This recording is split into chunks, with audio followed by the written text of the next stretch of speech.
deixei afundar totalmente na função de pianista. Eu estava sempre tocando, indo para algum lugar, ouvindo de algum lugar que eu tinha tocado, ou indo.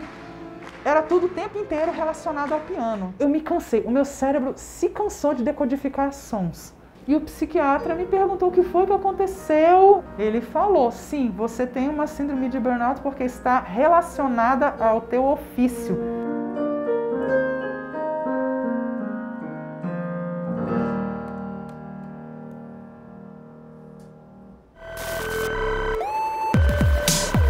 Uma síndrome específica do mundo do trabalho, a síndrome de burnout. O termo, traduzido do inglês ao pé da letra, significa queimar completamente.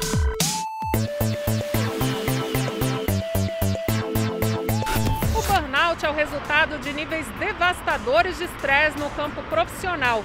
Em 2022, por determinação da Organização Mundial da Saúde, passa a fazer parte da nova classificação internacional de doenças.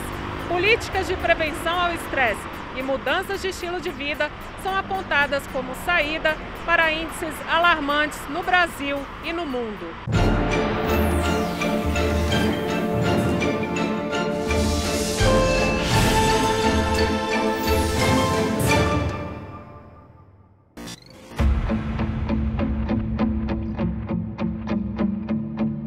%72% da população brasileira sofre alguma sequela de estresse.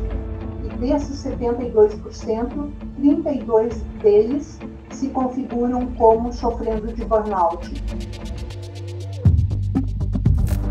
O Brasil é o segundo país com maior incidência de burnout, só perde para o Japão. Em terceiro lugar vem a China, em quarto os Estados Unidos e em quinto a Alemanha. Então eu te dou mais trabalho do que você pode entregar. Não, mas todo mundo se explora mesmo, todo mundo se violenta mesmo, todo mundo se desrespeita mesmo. Então eu vou lá e deixo você passar uma vida tentando trabalhar mais do que você pode. Eu digo que vou demitir toda a equipe aqui, só vai ficar um, daí fica um concorrendo contra o outro. Isso o Brasil conseguiu incorporar na sua cultura uma certa indiferença ao sofrimento. Eu vou tocando daqui, você vai cantando daí. A profissão do professor, eu considero, não é tão valorizada quanto deveria ser. É muito trabalho para um salário que eu acho que não justifica. Levando-se em conta que você trabalha nas suas horas de aula e fora da aula você também tem que planejar aulas, estudar, fazer cursos, capacitações e tal. Então você trabalha o tempo inteiro sem parar. Você tem que arrumar algum extra, fazer alguma coisa. Aí começa a vir evento por fora. Aí é eu tocando em casamento, tocando em formatura, tocando em aniversário, tocando para coral, tudo fora da escola, porque a minha vida de musicista também fora da escola. O burnout não vai acontecer porque você passou um fim de semana virado para fazer aquela entrega. Mas a hora que você passa meses, a hora que você entra em anos fazendo isso, você começa a se arriscar a fazer uma espécie de pane geral. A palavra em inglês diz isso, né? Queima total.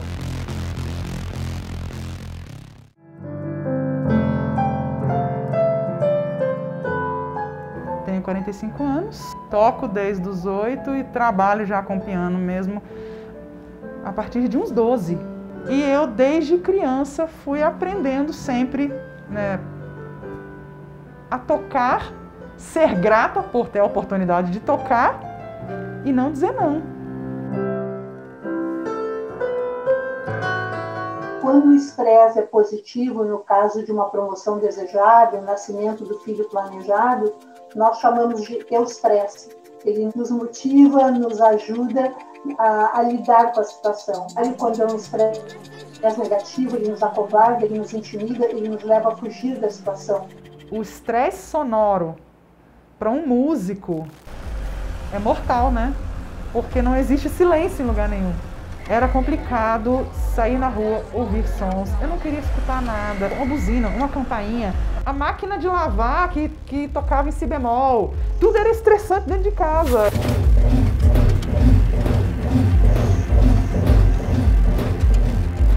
Nossa, eu dormia às vezes com as mãos nos ouvidos para tentar descansar e às vezes o meu cérebro não parava.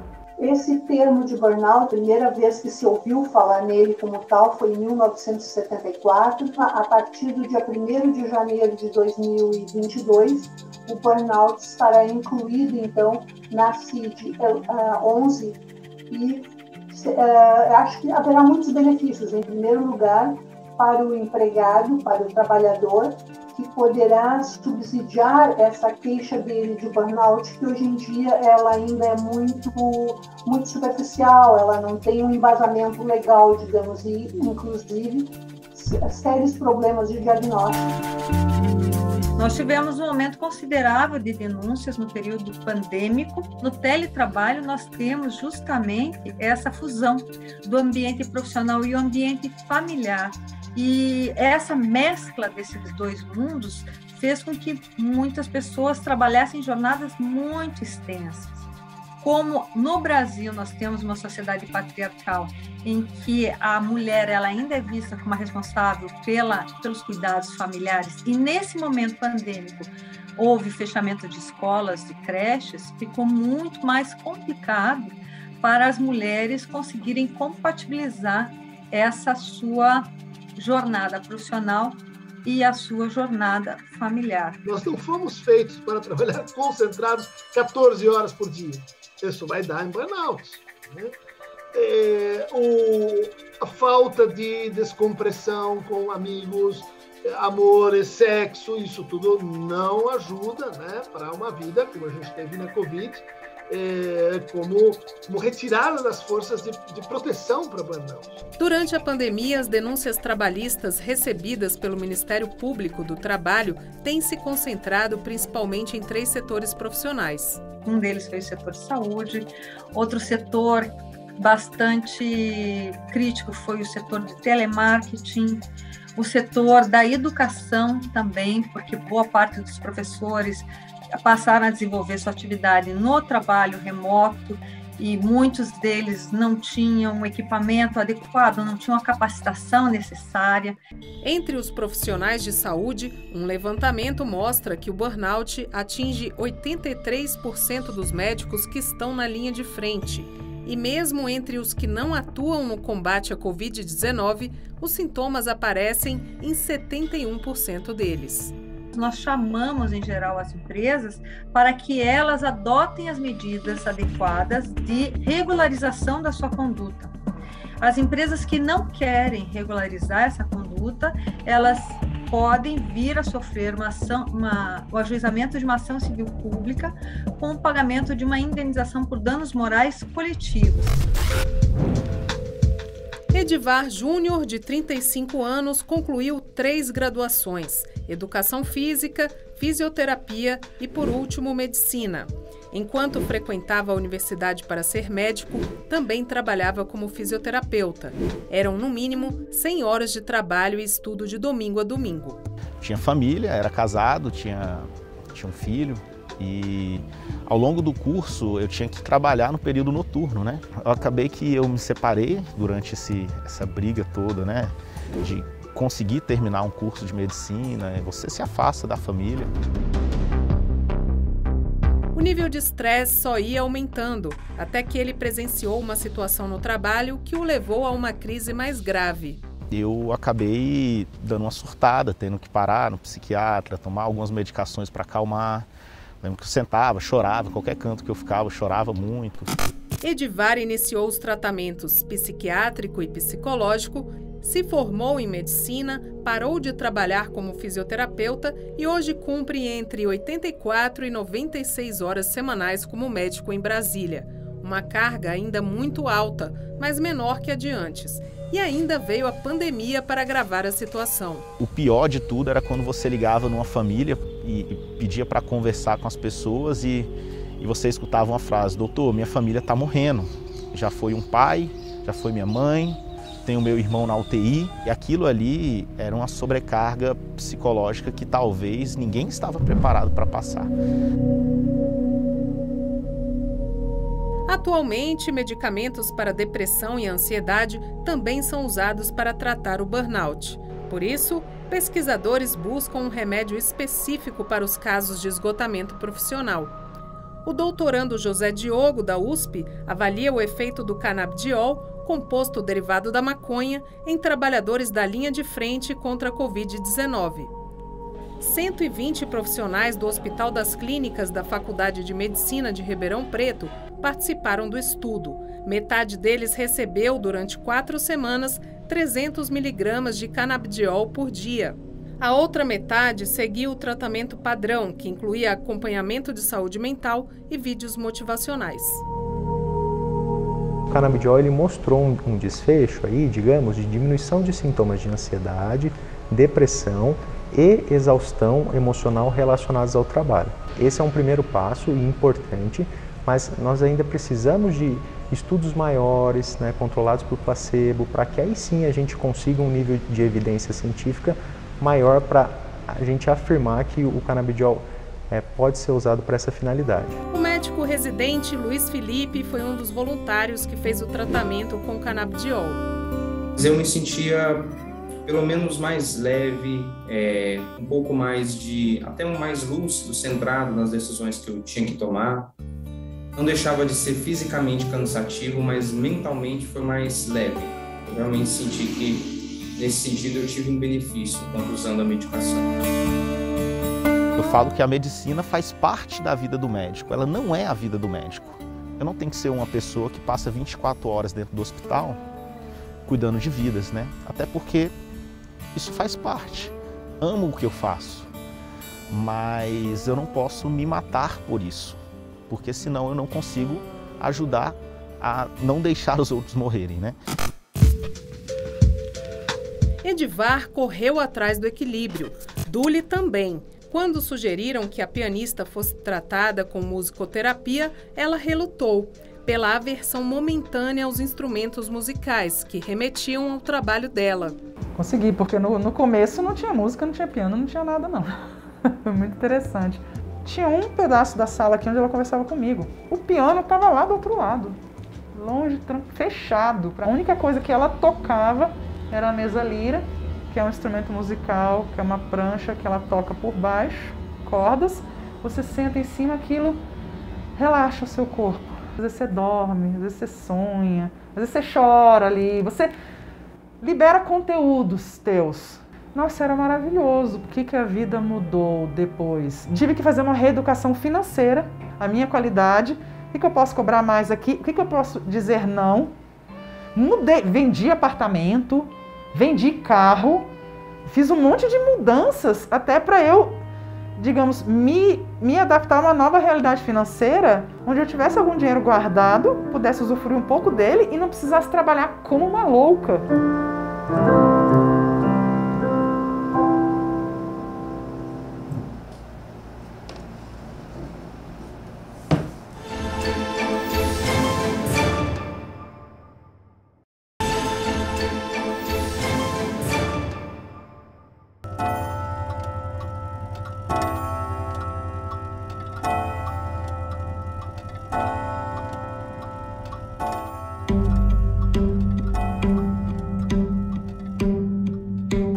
A percepção temporal é um campo de estudo da psicologia e da neurociência que despertou o interesse da jornalista Isabela Camargo. Enquanto escrevia o livro Dá um Tempo, Como Encontrar Limites em um Mundo Sem Limites, a síndrome de burnout apareceu para ela de 2 formas, na teoria e na prática. Eu comecei a escrever o livro em 2017.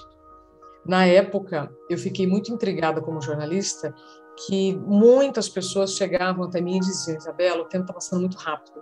O que está acontecendo? O tempo está passando muito rápido. Na época eu fazia a previsão do tempo, então era uma questão de piada mesmo, né? Era muita brincadeira. E aí eu fiquei encafifada, falei, bom, vamos ver mesmo se o tempo está passando mais rápido, se a Terra está girando mais rápido em torno do próprio Sol. E aí eu fui conversar com astrônomos, com físicos, com cosmólogos, e não, o tempo da natureza continua igual. Nós é que estamos vivendo mais rápido. E isso explica por que nós temos tantos ansiosos, depressivos, em tantos problemas de saúde relacionados à falta de compreensão do tempo. E eu entrevistei o padre Fábio de Mello, que falava sobre as crises de pânico, ou seja, sobre o excesso de ansiedade, o Ricardo Boechat, sobre depressão, que é o excesso de passado, e tinha entrevistado uma psicóloga falando sobre burnout.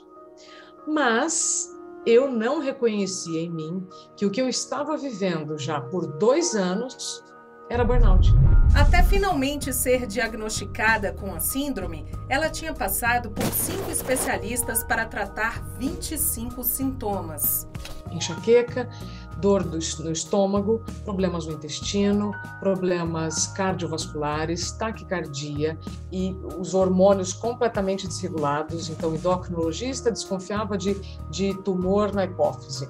O cardiologista desconfiava de não sei o quê. Cada pessoa tinha uma desconfiança, mas todos atribuíam aquilo que eu estava vivendo ao estresse que eu vivia no meu ambiente de trabalho. Mesmo eu tendo conversado com o psiquiatra, ele não viu o burnout. Foi só no segundo psiquiatra, né, com um estado que eu estava muito delicado, que eu tive um apagão ao vivo. Esse apagão é aquele que você sempre fala que você esqueceu a capital do estado onde você nasceu, né, Isabel? Se eu tivesse esquecido o nome da capital de um estado que eu nunca fui, ou de um estado que eu não falasse todos os dias, enfim. Mas ali realmente foi bem delicado. Esse dia que eu tive o apagão e eu fui ao psiquiatra, eu já estava sob risco de convulsão. E daquele momento em diante eu fiquei 2 meses e 15 dias afastada. Assim que acabou a licença médica e voltou para a TV onde trabalhava, a jornalista foi demitida. Um problema é você ter burnout. O segundo problema é a empresa não compreender que ela também contribuiu para aquilo acontecer. E aí acabar demitindo. Eu passei por muitas terapias, especialmente para aceitar, né? Aceitar todo aquele processo para reduzir a culpa, porque você se sente muito culpado, né? Como você deixou chegar nesse ponto, né? E aí sim eu tive que entrar com uma medicação que é super tranquila. É como a psiquiatra disse, junto com o neurologista, todo mundo precisa de um banquinho, às vezes, para pular o muro. Nós precisamos resolver a questão química dos neurônios, que por muito tempo ficam em déficit. Como o estresse crônico, ele também causa alterações químicas e, consequentemente, sintomas que muito se relacionam aos sintomas da ansiedade e com a sua evolução, com sintomas da depressão. Então, o paciente apresenta episódios de irritabilidade, oscilações de humor, desgaste emocional, uma sensação de cansaço físico e mental extrema, né? Pode ter sintomas físicos como náuseas, vômitos, cefaleia. Mais do que tratar, Isabela teve que mudar de vida. Não adianta só você tomar remédio, fazer terapia e continuar no ambiente estressor. Ou não adianta o ambiente mudar e você continuar com comportamentos nocivos para a sua saúde. Não tem problema nenhum você vestir a camisa da sua empresa, desde que você também vista o seu pijama, desde que você também vista uma roupa para fazer uma atividade física, desde que você também se vista para uma atividade de lazer. A minha missão como jornalista foi trazer para vocês um resumo. Isabela ainda atua como jornalista, mas tem uma rotina profissional mais equilibrada. É apresentadora de um jornal em uma rádio e também trabalha por conta própria na área de comunicação. Eu produzo conteúdo sobre saúde e compartilho informações que eu não encontrei quando eu precisei. Com as palestras nas empresas para a prevenção da síndrome de burnout e sobre a produtividade sustentável, fazer o que você faz sem ter problemas de saúde ou nos relacionamentos. A sua realização pessoal, ela está dependendo quanto do seu trabalho. Quando ele ocupa a maior parte dos seus planos, dos seus futuros, cuidado, porque você pode estar fazendo um burnout.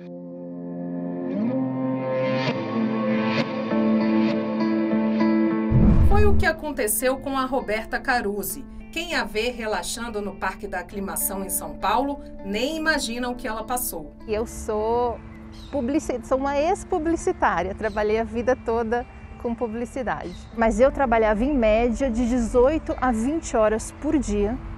Eu cheguei a virar assim 3 noites, era uma coisa normal para todo mundo. Como, por exemplo, 7 da noite, o chefe fala assim, ai, esqueci de te passar um job que é para amanhã cedo. Então você achou que ia embora e você na verdade vai virar à noite trabalhando, e isso se repete com muita frequência. O burnout, ele aparece para nós como um sintoma de um outro tipo de irregularidade jurídica. Então, ele surge quando nós detectamos violência e assédio dentro do ambiente de trabalho, normalmente assédio moral, que é essa exigência de metas excessivas, é um excesso de rigor na cobrança do trabalhador, é o isolamento dessa pessoa que está trabalhando em relação aos demais colegas, a desqualificação dessa pessoa. Então, essa violência, que ela tem um caráter muito psicológico, ela pode gerar um esgotamento da pessoa no desempenho do seu trabalho. E aí um dia eu tive um treco, assim, eu comecei a passar mal num jantar que eu estava com uma amiga, fui para o pronto-socorro, me viraram do avesso, ninguém encontrou nada, fui para casa, dormi 12 horas e no dia seguinte eu não tinha força para ficar em pé. Então eu e minha mãe, que nessa época morava no mesmo prédio, nós colocamos um banco no meio do caminho, então eu dava 4 passos, sentava 2 minutos, mas assim, eu ficava... Sem brincadeira, é uma sensação que eu não desejo para ninguém, porque é uma sensação de que você não tem força e você vai morrer, é uma sensação de morte iminente, sem exagero. A partir desse dia foram 3 anos até chegar ao diagnóstico correto. Eu só consegui entender o que estava acontecendo e eu não ouvi a palavra burnout em nenhum momento quando eu fui a uma homeopata. Por quê? Porque a abordagem é completamente diferente. Eu fui para o caminho da medicina integrativa. É sobre o olhar o todo, né? Não só o indivíduo, mas o local onde ele está inserido e como a gente pode atuar dentro desses outros fatores, né? Então, olhar para o indivíduo, né? Então, todas as técnicas e formas de relaxamento, de controle de níveis de ansiedade são válidos. Então, hoje em dia, a gente tem a psicoterapia, tem alguns pacientes que trabalham através da meditação, mindfulness é algo muito, muito aplicado hoje em dia. Trabalhando, eu não estou até hoje, porque realmente, quando eu falo em fadiga limitante, eu estou falando numa fadiga limitante. Andar de carro cansa, ficar sentada no sofá, no computador, cansa. A gente tem burnout tentando ser quem a gente não é. Quando a gente se compromete com a expectativa das pessoas e não com a nossa felicidade. E a gente se cura de um burnout quando a gente está pronto para ser quem a gente nasceu para ser. Roberta se reencontrou com a felicidade compartilhando a recuperação dela em tempo real no YouTube. Ela também escreveu o livro No Limite do Estresse. Às vezes vai ter que mudar de trabalho. Não, mas eu gosto tanto. Pois é. É porque você gosta tanto que você estava fumando 3 maços por dia. Não vai dar mais. Fumar não dá mais. Agora você tem que fazer outra coisa. Roberta, de São Paulo, amava o trabalho. Já Eloá, do Rio de Janeiro, descobriu que não amava algo que é o sonho de muita gente. Ser servidor público é algo que muita gente vê como status. E eu via de certa forma também. Eu tinha uma rotina muito agitada, não só pelo trabalho, mas porque eu era estudante universitária e eu era aquela estudante bem dedicada.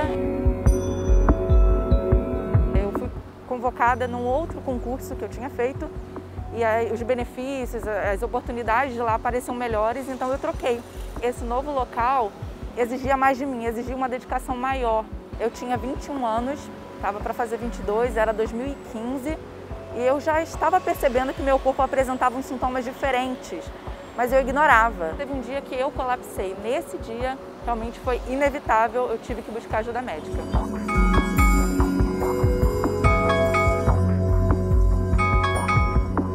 Naquele dia, o despertador tocou e eu não conseguia sequer me mexer. Eu cheguei a pensar que eu estava tendo um AVC ou coisa do tipo. Eloá teve que se afastar por 1 ano e 4 meses do cargo público que tinha e fez tratamento durante 2 anos. Fazendo psicoterapia, que é fundamental. Eu digo que é a parte mais importante do processo porque é ela que permite a sua reinvenção. Tratamento medicamentoso, eu entrei com medicina alternativa, acupuntura, auriculoterapia. mudança de hábitos também, né?